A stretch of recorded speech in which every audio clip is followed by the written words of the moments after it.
Hey guys, it's Miss Throwback here, doing a video about the E3 2012 Nintendo conference. Just did a blog about it on playlegit.net. You should go on there to get all your gaming news. So stop by and make sure you check that out. Anyway, I just wanted to say that I am freaking out about this Nintendo conference because honestly, of the three, it has to have been the best one. I'm sorry, Sony and Microsoft, but you're just doing the same old with some major improvements. Nintendo has high kicked you in the face, and they're going all out. So the first thing they talked about was Wii U, the new controller with the screen in it. Maybe at first you're thinking, really? But once you see it in action with some of these games, I really think it's going to be successful. I really didn't have much faith in them when Wii came out, especially with the name. But now that they're so big, and they've been so successful with the Wii, I only have faith that this thing is going to work out even more. They've announced a ton of new games. A lot of third-party games from Ubisoft were shown. Scribblenauts was shown, which honestly, like, can that just be a downloadable game? I don't understand. I really hope that it could just be downloadable. All this stuff needs to be downloadable. They're really half games. I don't need to be paying $50 for. So I was kind of like, okay. And also, in the preview, there weren't even any kids. It was like all these adults playing Scribblenauts, like they were really into it.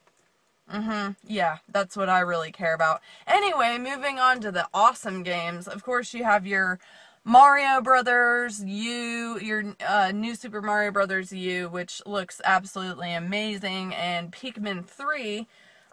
Those games are all well and good. They don't really... I was looking for some graphical power to see if I could gauge where the Wii U is going to be, since Nintendo likes to say graphics don't matter. And they actually do, guys. So, let's get with that. But Pikmin 3 looks absolutely amazing, and so does New Super Mario Brothers, although that type of game doesn't really bring out the graphical power in a system. So then they announced Mass Effect 3. Like, holy crap! Oh my god! I can't believe it. They showed gameplay elements, and it looks exactly like 360, so if that's anywhere near where we're going, it looked amazing, and it gives me some hope that Nintendo actually is starting to care about what their fans care about, which is pro gaming. Which brings us to the next point. There's a Pro controller, which at this point, from what I've seen, looks exactly like a 360 controller. For professional gamers, which is absolutely fine with me, because sometimes when you need to sit down and play some serious first-person shooting, you don't want to be messing around with the Wii motion controller, okay? So thanks, Nintendo, for getting that through your head. Although we still love you, we still want to use the Wii controllers, which brings us to an amazing-looking game called Zombie U.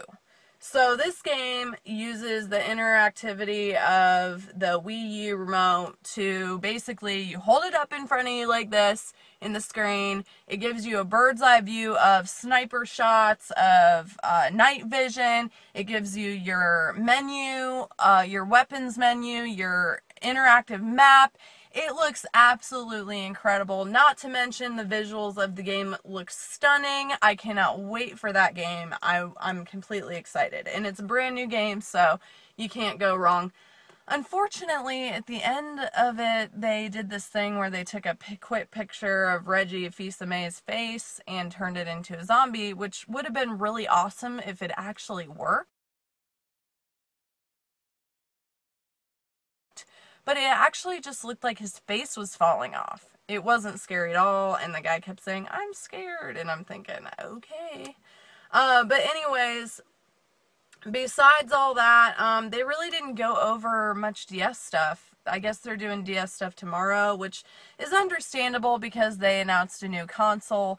By the way, Microsoft, during your conference, you said you were the best-selling system. I would like to point out that that's probably because your systems always break.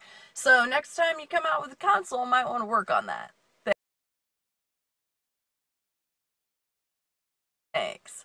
Anyways, it was amazing. They then announced Nintendo Land, which is this really cool new feature where it's software that's going to be out with the system at launch, and then it's going to be available for Nintendo DS later in the year, but not at launch. But basically what it is it's a way for players to go in and they can pick from different casual gaming games through there. So we're probably not going to see many, from what I'm assuming, Wii Plays or Wii Music or whatever. They're just going to put it all in this Nintendo Land, and it's downloadable content. It's easy. The first ones coming out are surrounded by the themes of Zelda, Animal Crossing, Donkey Kong. There's like Donkey Kong Racing and Zelda, like probably crossbow stuff again. And there's another really cool one, Takamaru's Ninja Castle, which is kind of like a shooting game where targets come out. It looks really neat. So for the casual gamers, that's going to be really, really cool. And since everything should be downloadable now, it'll be easy, it'll be cost effective. Everything Nintendo has been striving for with the casual gamer is going to be in Basically, lots of emotions going on. There's only one slight problem I'm having, Nintendo. We'll have to look into this further for a second. So herein lies the problem, Nintendo. You got your new Wii U Remote, represented by this Nook, and then you got your Pro Controller, and then you got your Wii Motion Controller with your nunchuck, and you got your remote to turn on the TV, and you got your headset on with your plugged into your Pro Controller, and you're trying to, and you got a friend over here with the Wii Remote. Where am I supposed to put all this stuff? And it's really not helping my geeker cause, okay?